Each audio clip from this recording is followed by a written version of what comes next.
Ladies and gentlemen, please give a warm welcome to alanFearnley.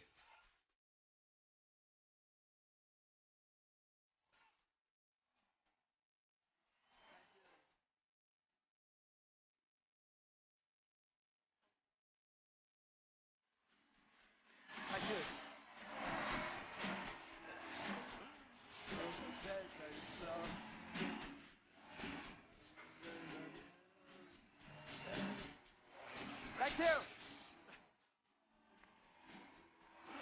Thank you very much. Thank you.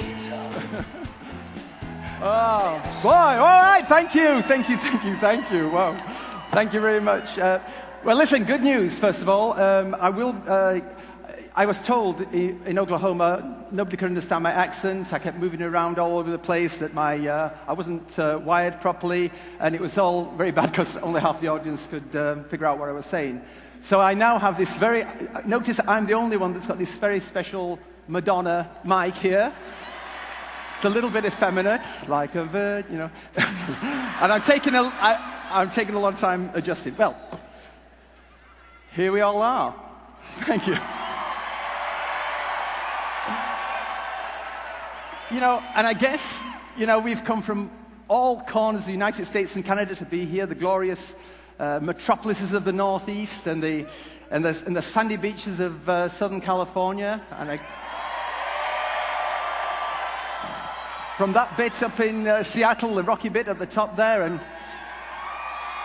I guess the caipirinha drinking mob from the Key West. Is that? No, I don't expect many people. I thought you'd be in Key West. That's a wild place. And of course, everybody else in the middle as well. I mean, we're all here today. And you know what? I know exactly why you're here. And you know something? I'm not going to keep you in suspense any longer because I think we should show it to you right away. I'm glad you're here. Are you ready right now? Here it is.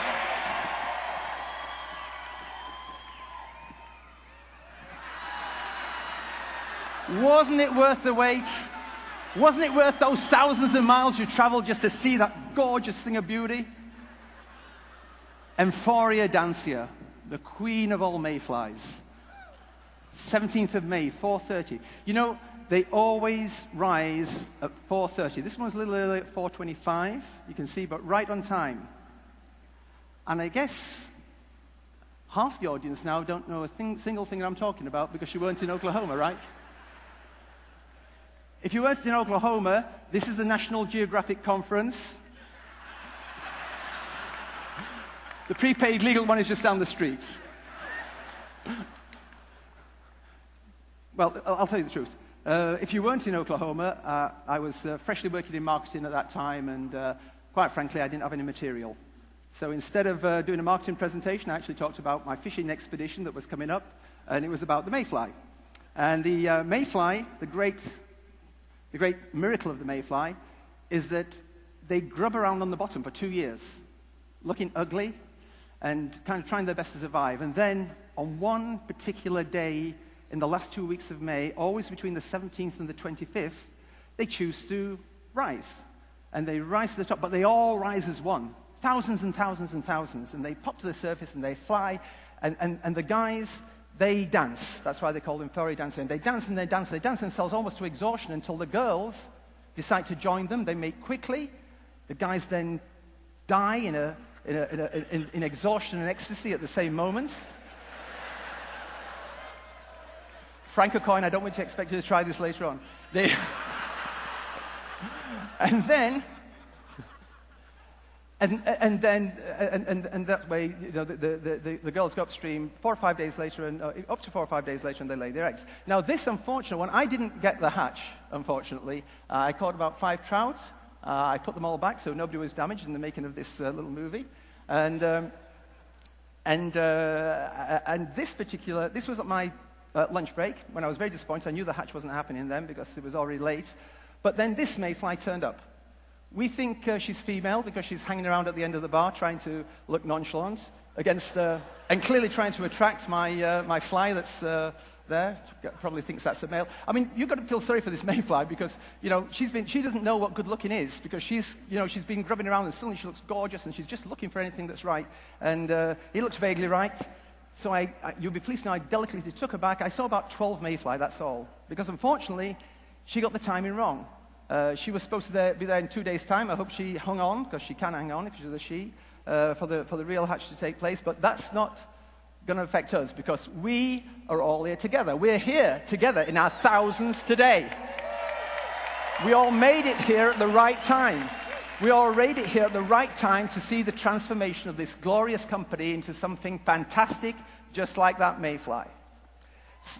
So, let me tell you what we're going to talk about. And, oh, good. You know, I normally can't read this, and I thought I was going to have to use glasses, and there was taping me and all that, but I can read it, so we're in good shape. Today, I'm going to tell you everything. Everything you need to know about the new company. There's going to be no secrets at the end of the next, I would think it's probably going to be about 3 hours. I would advise you, I hope you've all gone to the loo and everything beforehand, because it will be content-rich. It's not something that you want to miss any part of. I'm going to start by this first piece up here is what I'm going to talk about. I'm going to introduce you to the rebranding. I'm going to tell you what we did, how we did it, what we learned in process. I'm then going to show you the new logo, and most importantly, I'm going to show you the new brand positioning.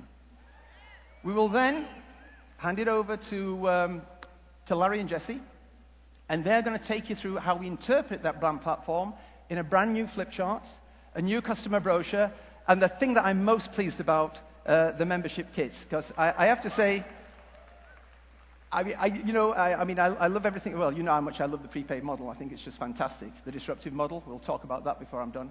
But the membership kit of all of those things, you know, congratulations, you've just paid your $35 and you get this thing and it's brown and you open and it says, the will. And I thought, you know, this really makes me want to lose the will to live. I feel so depressed when I'm opening. I don't want to do anything else, you know what I mean? So I've been on a mission to do something about that membership kit. So when the guys present the membership kit, you know, give it an extra special cheer, because I think you're going to like what it looks like. We're then going to talk about training. There's going to be new training. There's going to be a new associate kit. I'm really excited about the new associate kit. Why don't I give a bit of a away? It's the so-called business in a box. And you'll like business in a box a lot. By the way, thank you to Brian Carruthers, who made me go and get myself enrolled and get a welcome kit. He said, Alan, you want to get the welcome kit and you'll want to change it. So we got a new welcome kit. We have first step is a new online training in the first 48 hours. We got new basic training. That's the name of it, not fast start. I couldn't understand why he did fast start training when there was no slow start training. So we're going to do basic training. We'll be introduced to the PowerPoint. We'll be introduced to the workbook. There'll be a new trainer's manual. And then, of course, how we do fast start qualifications. And then once that's done, you think there's no more to come? There is more to come. My favorite project since I've been here has been the Benefits Association. We've done something exceptional with that. Melissa Wilder has been chosen to present it to you. It's just a fantastic project. And by the way, I'll probably mention his name again before we finish, but Toby Perkins, who was about the first person I met when I got to ADA back in February, when I really wanted to do something with this, has worked endlessly between now and then, to get this to market. And you're going to like that a lot. Then we'll talk about the website a little bit. And finally, I'll show you the viral advertising and what you might be able to expect of that coming in the future.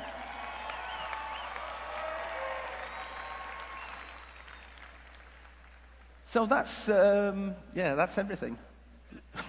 Let me do my bit.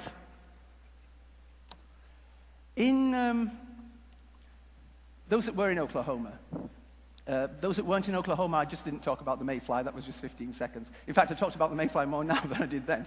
So you miss nothing.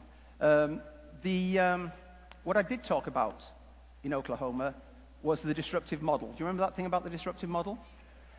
And I set an expectation, and I'm going to remind you of the commitment I made on that day, because, you know, I don't tell lies.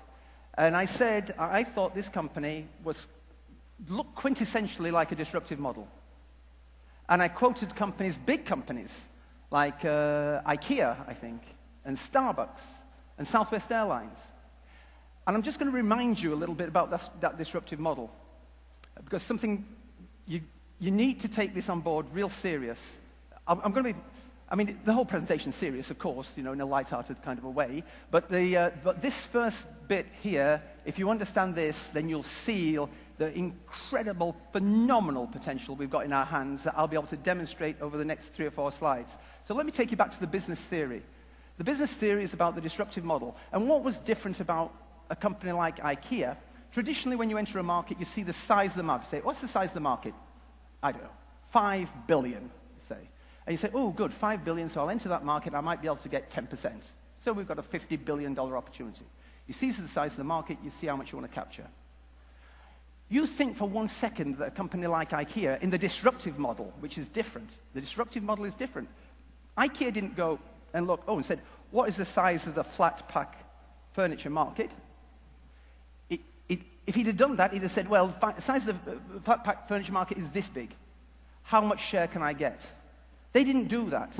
They reinvented the market. They reinvented the market, and therefore they created the market itself. Flat pack market almost didn't exist before IKEA. You got that thought. It's important that you absorb these thoughts. Do you get that thought over there? Good. I'm going to test over here with the next one. You got it all over here, guys? We're going to talk about... Oh, a bit brighter. Okay, let me talk to you guys about Starbucks. Remember Starbucks?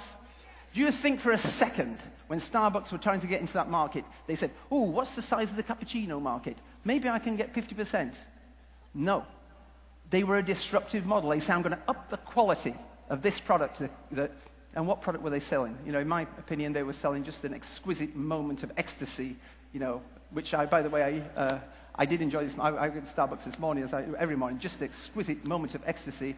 And then the cappuccino market is this big. In other words, they didn't try to get a share of the market. They created the market. It was a market that wasn't exist. There was a demand there. Do you get that? There was a demand there for this cappuccino, but they never got it. Do you get it on the flat pack? The flat pack, there was a demand there, but nobody understood it because they never captured it. You must understand the basis of the disruptive model, because that's what a phenomenal company is able to take advantage of, and that's what I might talk to you about a little bit in 5 minutes' time. Let's talk a bit now. Okay, now that bit you've got to absorb in your heads and leave it there for a second. I'll spring it out a little bit later on, so just kind of keep it subliminal. Let's talk a bit about branding. What is the purpose of the branding, and how can I just give it to you in a nutshell?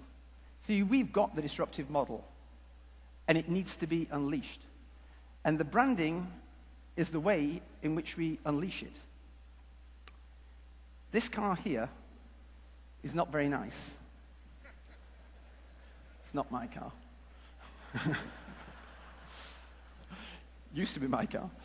In fact, the car's here. We just parked it. Can you see it here? Here's it here. This car, I've decided to sell it. It's breaking my heart to sell this car because I've been working a lot on this car. And in fact, it's got inside it a Ferrari engine. Impressive, huh? You'd never guess, would you? You'd just never guess. It's a Ferrari, I'll tell you, even better. It's got the Ferrari transmission, and it's got the superstructure. You just can't tell it's a Ferrari, but it goes fast. Trust me, it goes fast. Unless I want to sell it, I think it's worth a couple of grand. But quite frankly, with that Ferrari engine in there, it should be worth more.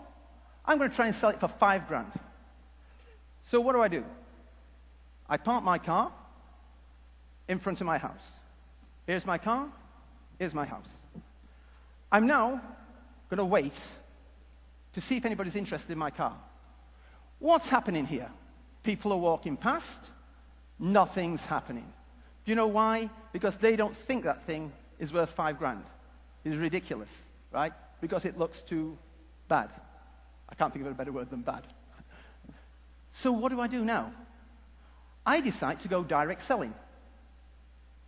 So I go out, and I wait here, and I'm looking for people walking past my car until I see somebody's eyes move and show a little bit of interest. And when they show a little bit of interest, I decide to go what you guys call belly to belly, which I think is a bit rude, quite frankly. I prefer... Why don't you say face to face? No innuendo then, do you know what I mean? I need to acculturate into this. I would say the other way, it makes me feel uncomfortable. Face to face, say with me. You know what I mean. Okay, so you now decide to go face-to-face, and you say, hey, I see you're looking at my car. And he said, well, not really. I said, no, thank you. You interested in a car? Yeah.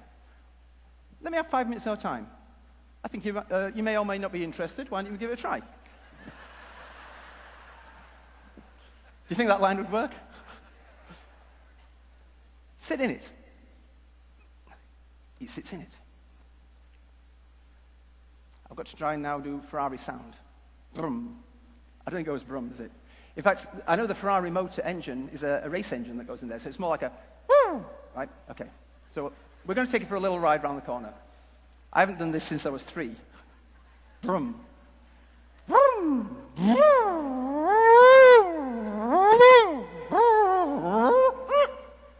Wow, that is some car. Yes, it is. How is it like that? Well, it's a Ferrari engine. Whoa, let me have another go. That is too cool. Thank you very much. I love it. You want to pay $5 grand? $5 grand, certainly. He takes the $5 grand. See, the power of direct selling is it blows through everything that can be seen, and it takes you directly to where you want to be, where the product's about. And that's a little bit how prepaid legal works right now. You can't see it, but if you get belly to face, then you see it. I'll get with the program, you know. Give me time. Okay. Same engine, same transmission, same price, same deal, different car.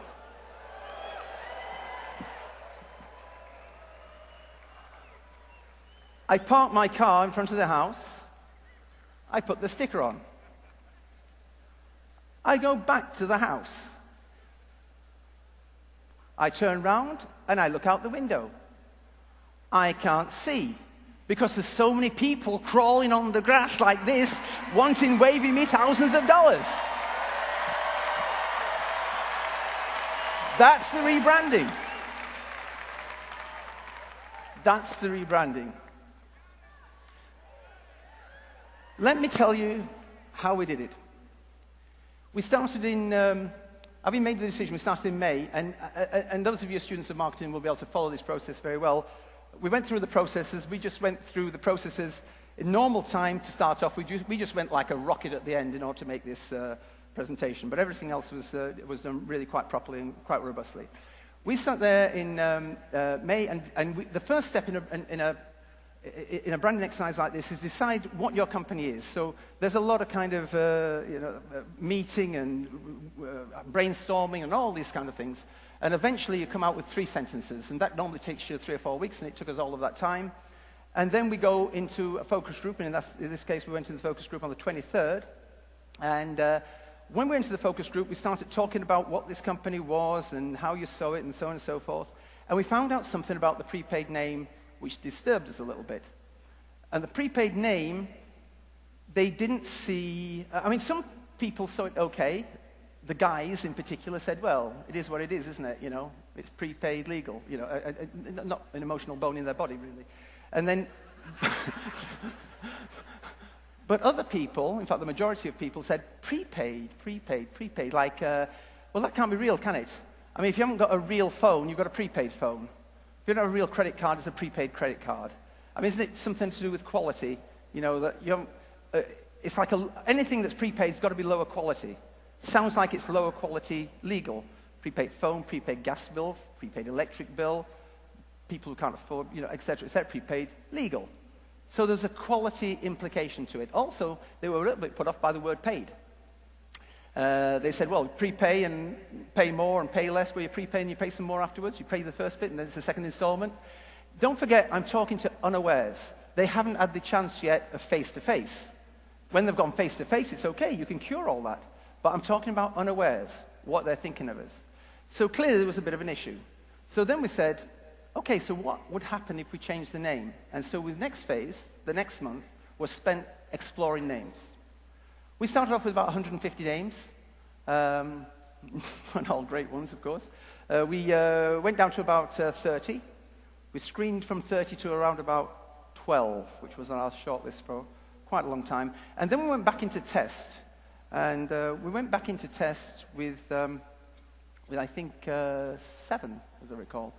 And when we, in the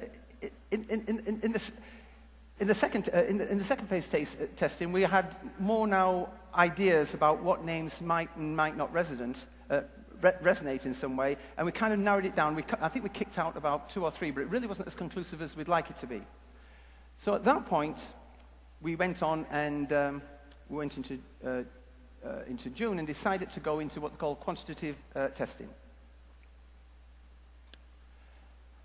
Now, before we started, sorry, can you tell me I'm behind by my slides? I can't actually read these things in front of me. I've gone to July. Thank you very much. You're with me. I just can't.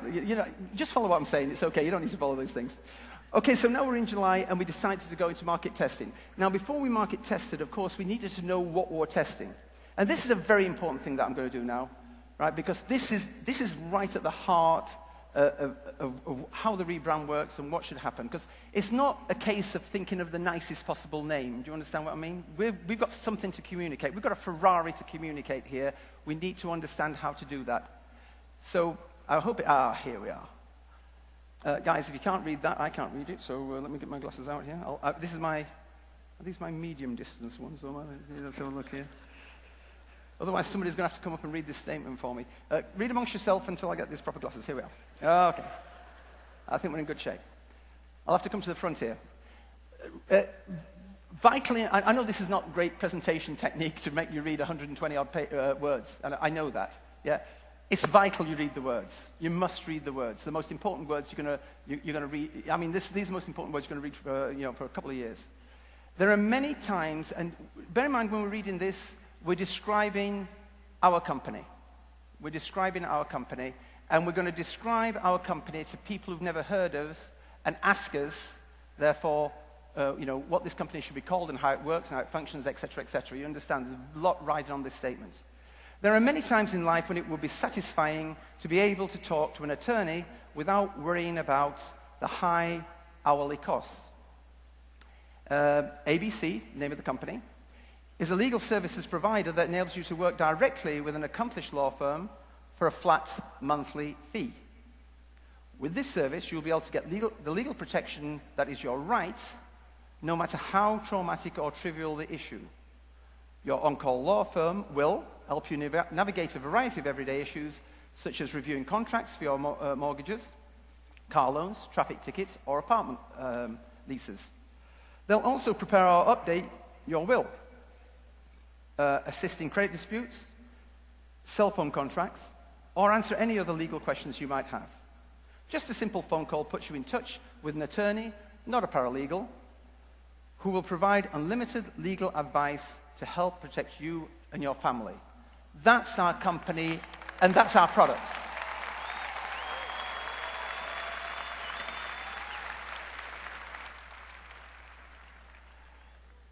The next phase of this was decision analysts. I'm hoping that Jerry Thomas is here today. Jerry, if you're up there, just stand up for a second. I'll get you in a few minutes, but just can you stand up so the camera will pick you up? Okay. You got him right there? Okay, let me just tell you about Jerry. Jerry keeps standing. Have you got Simon with you? If you've got Simon with you, ask Simon to stand up as well. And somebody tell me the 2 people standing up there. Oh, good. Okay, so I'm guessing it's Simon. Okay, Jerry Thomas works for this company, Decision Analysts. In fact, he's the CEO of Decision Analysts. He is on the board of the American Survey Research. He's a chair at or has been chair at the University of Texas Market Research Bureau. He writes, he lectures, and he has a number of clients. His favorite one, he tells me, is Jack Daniels. But he also does these other ones. Jerry, you can sit down for a while now because we're going to come back to you. If you can remember where he is, we'll come back to Jerry in a second. Jerry plays a very important role in what is about to happen next. I'm just trying to demonstrate to you that he's the real deal. Look at the accounts that these guys handle. Decision Analysis is the largest privately owned market research company in the USA. They work for Visa, they work for AT&T, they work for J&J, they work for Target, they work for Quaker, they work for Sears, Yahoo, and Prepaid Legal.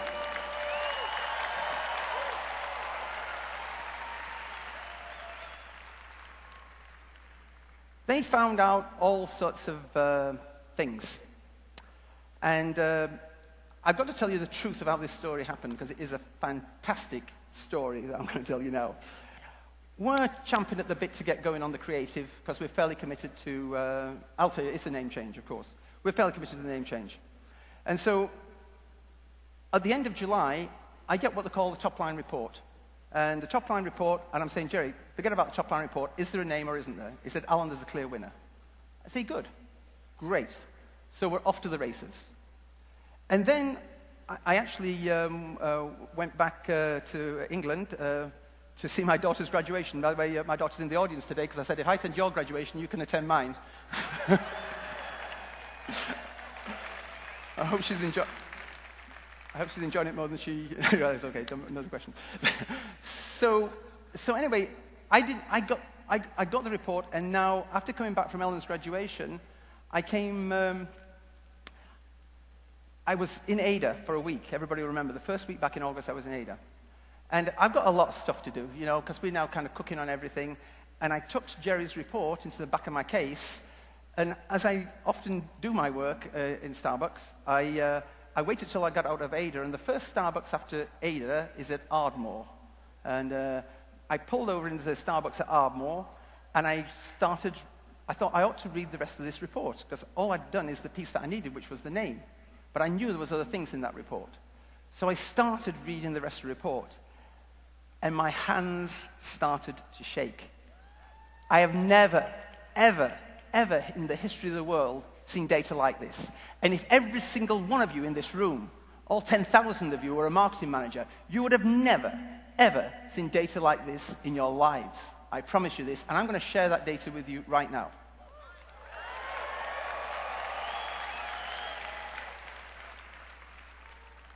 Let's start with the easy stuff. Okay. This is what we call a 4-point scale.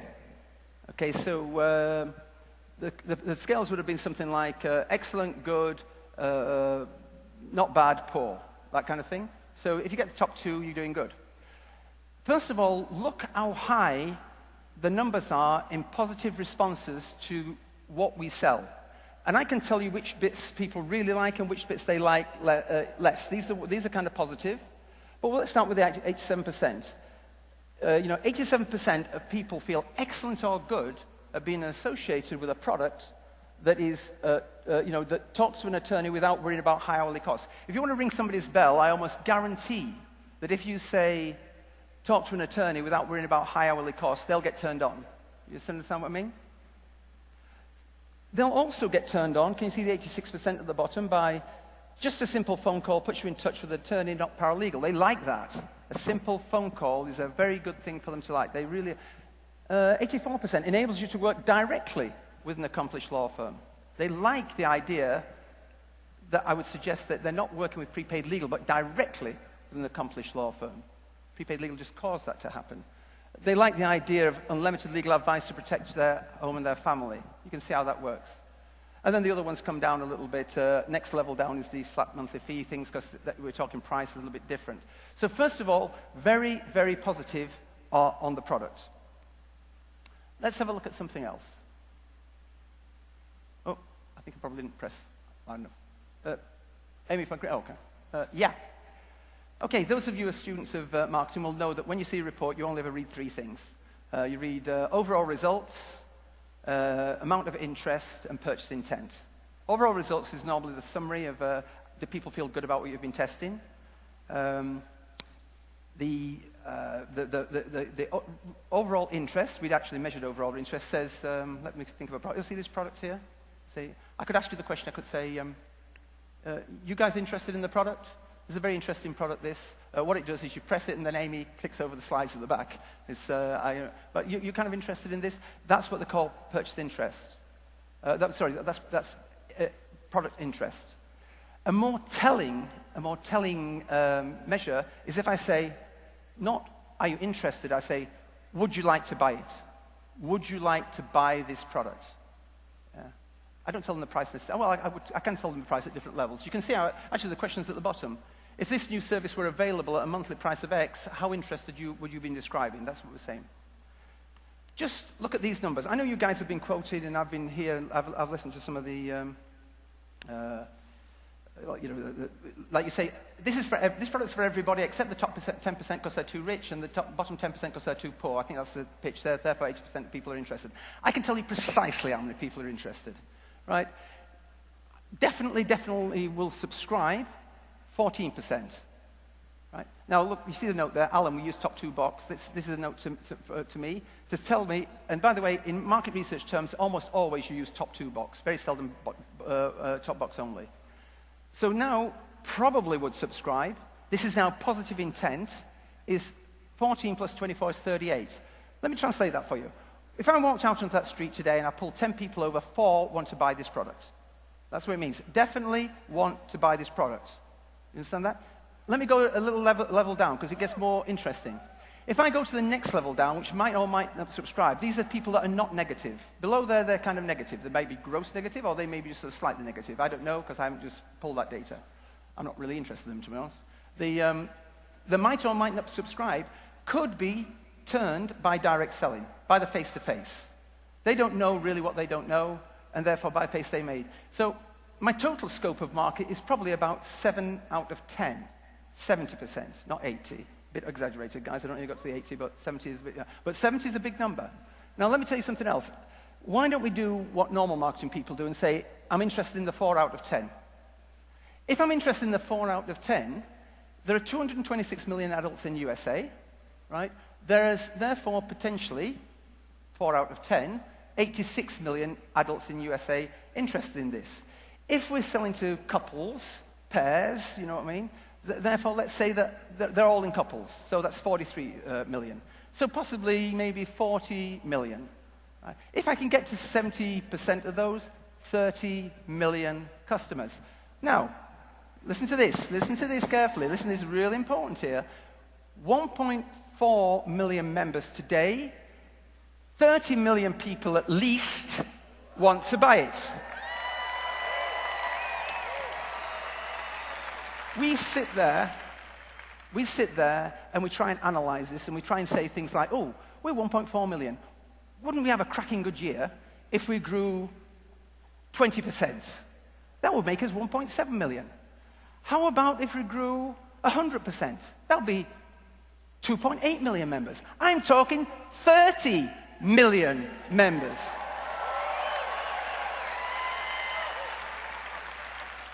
This is a very scalable business with phenomenal potential. Let me tell you some more things.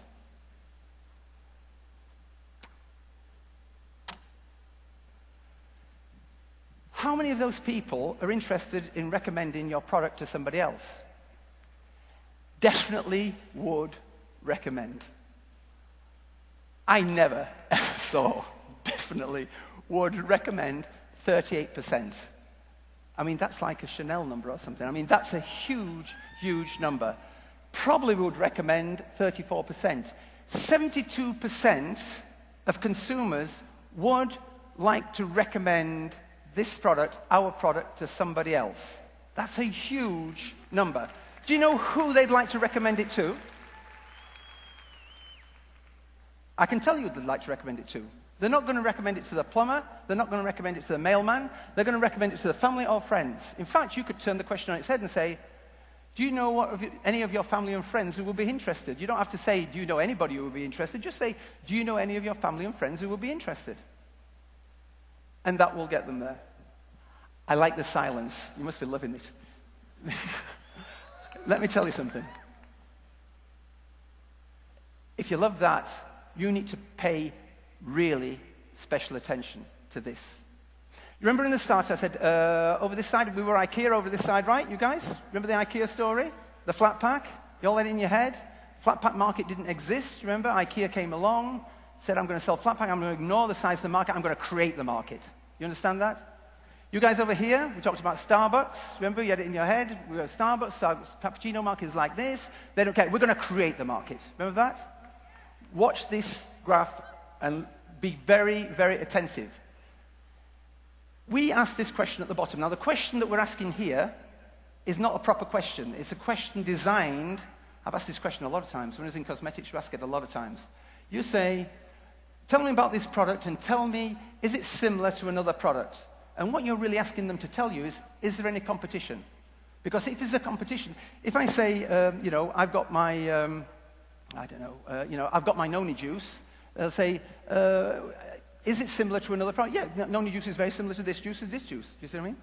The power of your brand exists in whether people see it among competition. 61% of people said that this is unique and different. They couldn't see a competitor.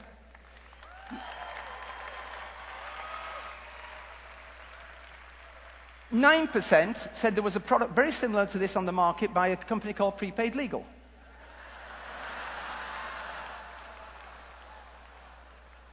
30% said there were other companies out there, but basically we don't know who they are because you could get it through work.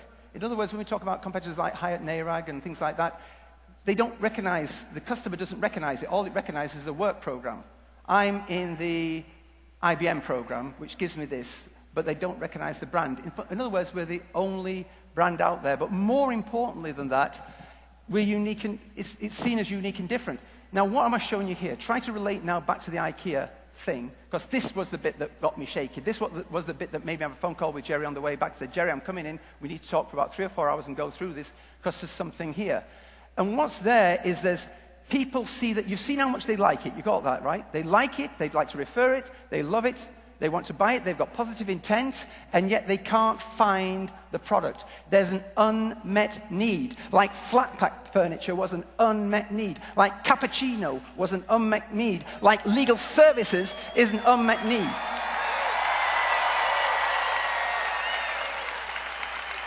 This is proof positive that our intuition on the disruptive model was absolutely correct. This is a I've never seen one.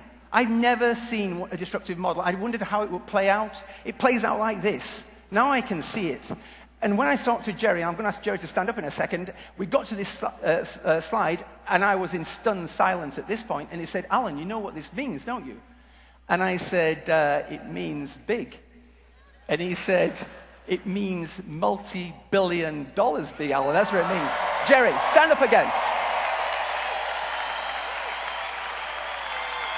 Thank you.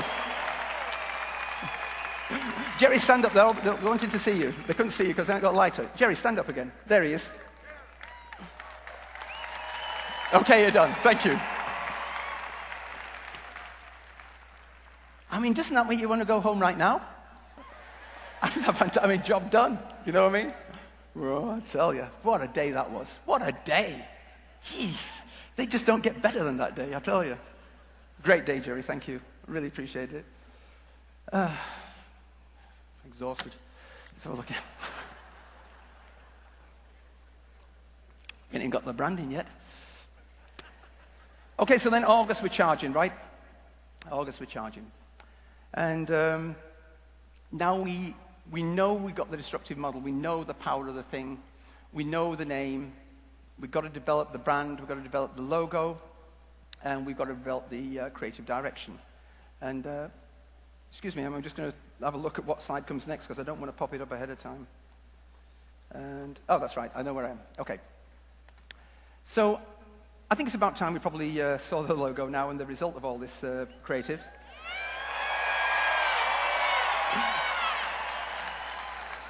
But before we do that, let me just point out, I'm going to introduce you.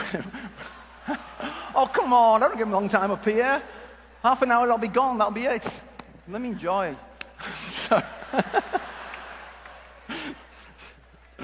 Okay, listen, this video, I'm going to show you in a second, I'm going to show you a video. It'll be 2 minutes before I get to the video. And the video will be it, right? You'll see it then.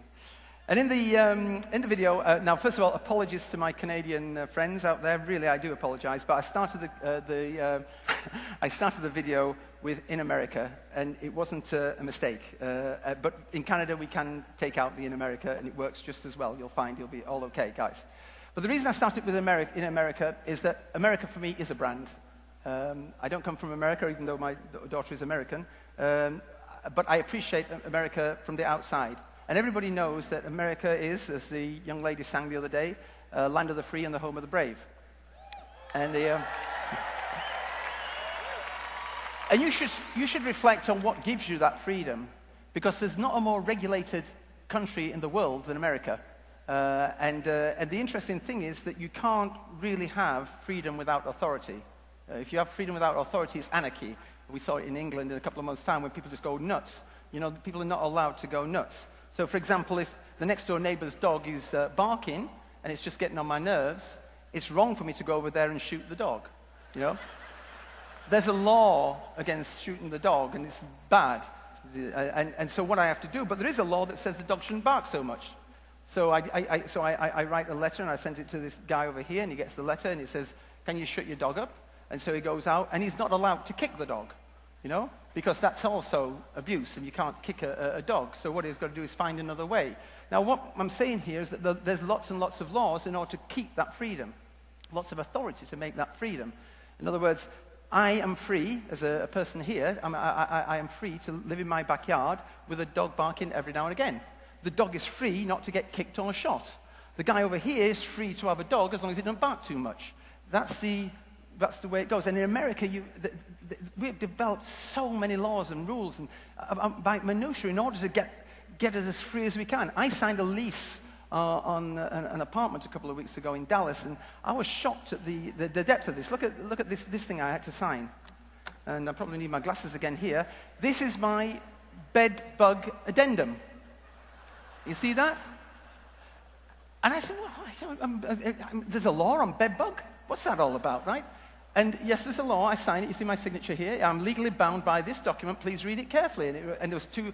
And I said, well, you know, I thought this was a nice neighborhood. Have you some kind of the flop house? And interestingly, you know, in this legal document is this paragraph I'd love to see on the top right-hand side. You see that? Oh, sorry, right-hand side. Let's go halfway down. It says here, and she said, no, read paragraph 2 on page 2. It's no surprise then that bed bugs have been found time and time again to have taken up residence in some of the fanciest hotels, apartment buildings, and some of the nation's most expensive neighborhoods. So, you know, there we are. You've got rich bed bugs in my neighborhood. But nevertheless, they're regulated. That's my point, you know. And the point is that, you know, that in America,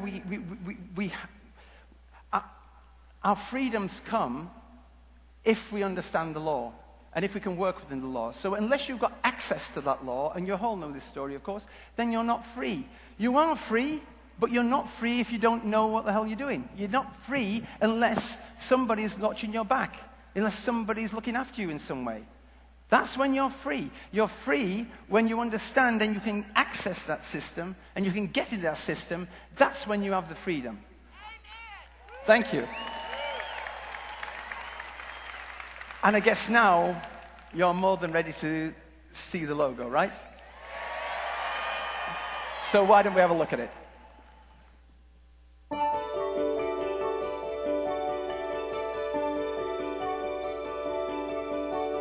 In America, every generation is born with a dream, with the notion of equality, with the freedom to make certain choices, to exercise certain rights.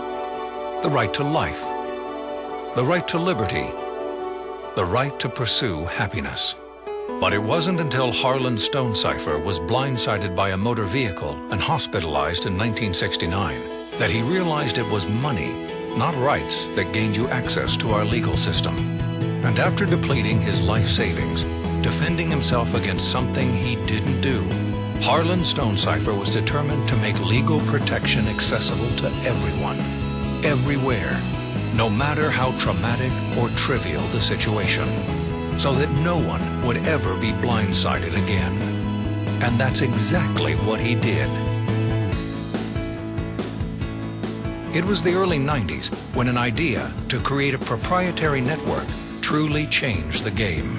It meant that instead of hundreds of good attorneys serving hundreds of customers, now there was one dedicated law firm serving thousands of members. And instead of attorneys waiting for work to get paid, they were prepaid. The business model for legal products was turned on its head, and a whole new scope and level of service was born.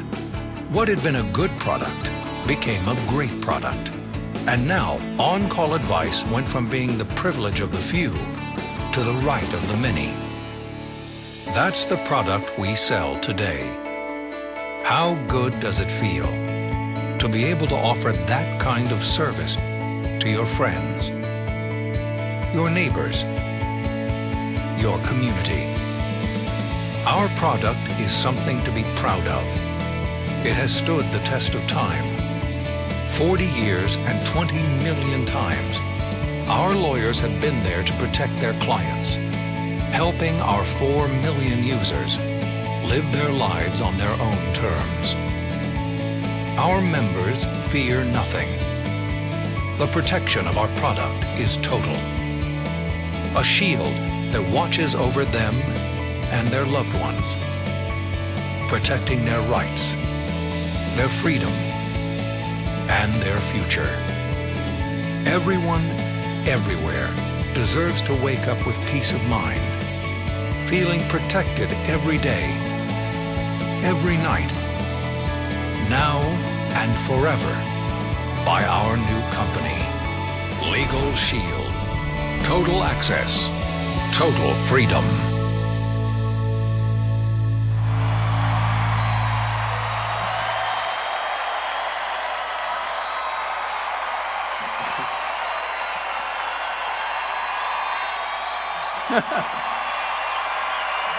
Thank you. It's good, huh?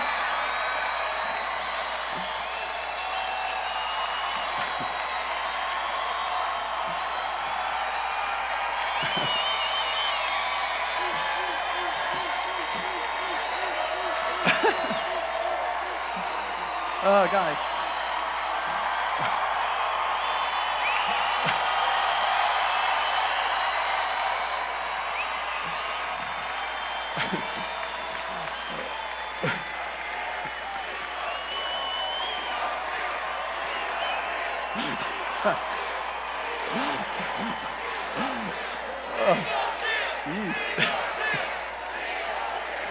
Thank you. Thank you.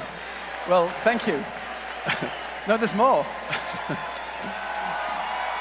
No, thank you.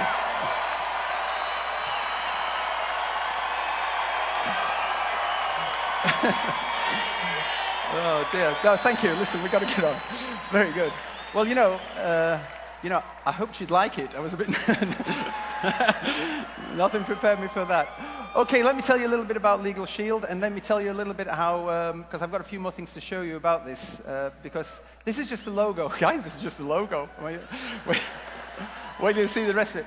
LegalShield does capture everything that we talked about in the brand. You understand exactly how that works. And of course, the tagline here, total access, total freedom, is something that we'll be using, but we may change that from time to time as we go forward. Let me tell you something about the logo that you need to know, just out of interest, really. The brief to the agency, and the agency are here, and I'll introduce you to them in a while, but was to, when we had the name LegalShield, I was really bothered that we finished up with a shield. And so the brief to the agency was, do me a logo without a shield, the name's LegalShield. And that takes a lot of doing. They came up with about 15 ideas. This was the nicest one for a number of reasons, which I'll show you in a second. The colors, by the way, are a soft black and a soft gold, because we really wanted to carry something of the old company forward. So that legal is not quite it's a grey bluey color. It drains down to blue eventually, and the gold color is a little bit punched up, and so you've got this kind of contrast, but it's certainly not a yellow. So the colors are kind of subtle in their own little way. The other thing I point out to you here is the serif font, which is the LegalShield. I don't like serif fonts as a rule, like Times Roman and things like that. But we found out during the course of the research that people like they like seriousness in their legal product. When we were showing the existing prepaid literature, one thing they liked about it is, well, we don't think it looks very good, but we do like its seriousness. We did actually test a name called Safeguard, where we dropped the U out of the lettering, and people said, would you trust the legal company, would you trust somebody who couldn't spell their name with your legal advice? Do you see what I mean? So it's quite important that people are looking for that hint of seriousness, and we think we captured that in the font. And then, of course, underneath is this modern font, because we're a modern legal company. Let me show you why we think it's a decent name. This is how it tested. It was the winner. It got excellent top 2 box again. 79% thought it was an excellent to good brand name. They thought, 88% of them thought it fit that service statement that we had. They thought it really nailed that. 2% thought LegalShield was very difficult to pronounce, but 98% were okay with it. And then, and 71% very nicely thought it was unique and different. So that is a good, that's a good indication. Let me show you what the literature looks like. This is what the business cards, envelopes, letterhead, members cards. That's how the graphic interpretation goes. But I think the thing that you'll find most fascinating and the thing that thrills me about this particular project is the ability for us to use this is the iconic image that we're going to use. For example, this will be on the front of the flip book. I want you to look at this piece very carefully, because this is a money piece. First of all, notice how the shield will drift away from the logo if required. That's quite an important thing, so that people will be able to see and identify by the shield. Not only that, but the ellipse shape forms an integral part of the message in this case. And the message is interesting. We went through thousands of different shots to try and get there. There was a guy, but the agency came up with this idea. It was a very interesting idea of this family. Notice it's a family. Notice that they're turned with their back towards you. Right? So this is not usual. How many people advertise and don't show the faces of their models? Their back is towards you. Why? Because now they look vulnerable. And yet they're not vulnerable at all. They are vulnerable because their back's to you and they're in open space. And almost anything could be creeping up behind them, couldn't it? Let's be honest. You don't know what's creeping up behind you. And they don't care. And the reason they don't care is they're protected by us. This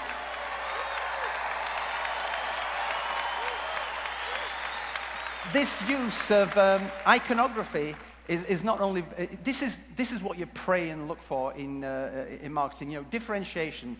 We're not out there with a duck. We're out there here with something that gives a subliminal message. We're out there with something that portrays our product. We're out there positioning ourselves as someone who will look after, who is looking after their people and trying to capture that in the logo itself. And I'll show you a few more shots of the same. So you'll see this customer-facing imagery, repeated in several ways. I love the shot at the top left, by the way, where the little girl is looking behind. She's aware there's something there. The parents don't care because the parents are protected. Similarly, use of white is quite important. Disappearing off into the woods without a care. This is the kind of imagery that drops behind the new LegalShield, and this is what helps to turn it basically into a Ferrari, because now you understand that the product is backed up somehow by the branding and the imagery, which perfectly reflects what the product is.